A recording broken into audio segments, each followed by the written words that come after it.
Hi, welcome. I'm Reverend Dr. Brent Hawks, the founder and executive director of Rainbow Faith and Freedom, and I was the senior pastor at the Metropolitan Community Church of Toronto for 40 years before I retired. I'm sure you've heard someone say this to you, only time will tell. You don't know what's around the corner. I think that's a very, very important phrase. Years ago, I was heading to the subway and I passed a friend of mine who was sitting on a park bench, and she was crying and crying and crying. And I went over and sat beside her and asked her, "Are you okay?" And obviously she wasn't. And she said that she'd just gone through a relationship breakup. And it was really, really painful for her. And I said to her, you don't know what's around the corner. Only time will tell. Maybe there's a relationship around the corner for you that is much better than the relationship that just ended. Relationship breakups can be one of the most painful things that people will ever go through. And part of the problem is way too often we romanticize the relationship. After the breakup, we look back and think it was the best relationship in the world, and when probably it wasn't. The same kind of situation happens when people lose a job suddenly.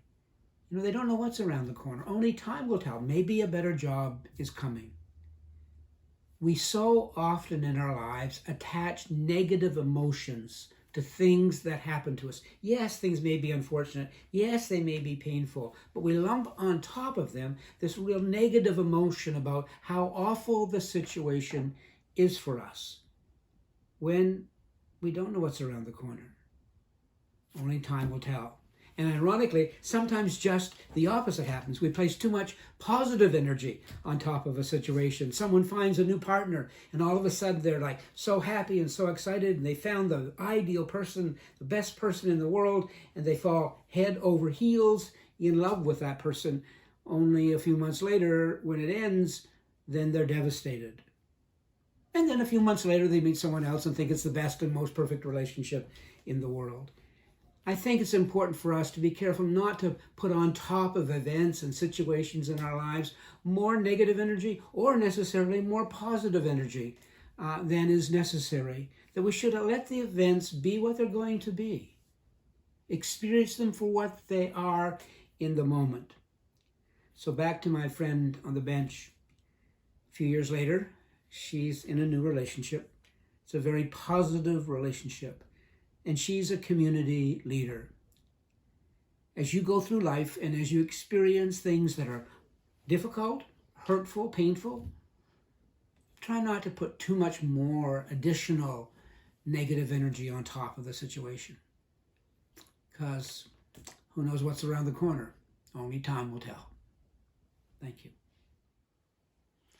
If you found this video helpful, please click on like and share on your social media. And please subscribe to my YouTube channel for future videos. Feel free to post a comment with feedback and suggested topics for future videos. My organization, Rainbow Faith and Freedom, is focused on confronting religious-based discrimination against the LGBTI communities around the world by changing hearts and minds. If you would like to learn more about Rainbow Faith and Freedom or make a donation to this important initiative, please go to the website listed below this video. And if you'd like to support this video project, you can click on a link there too. Thank you.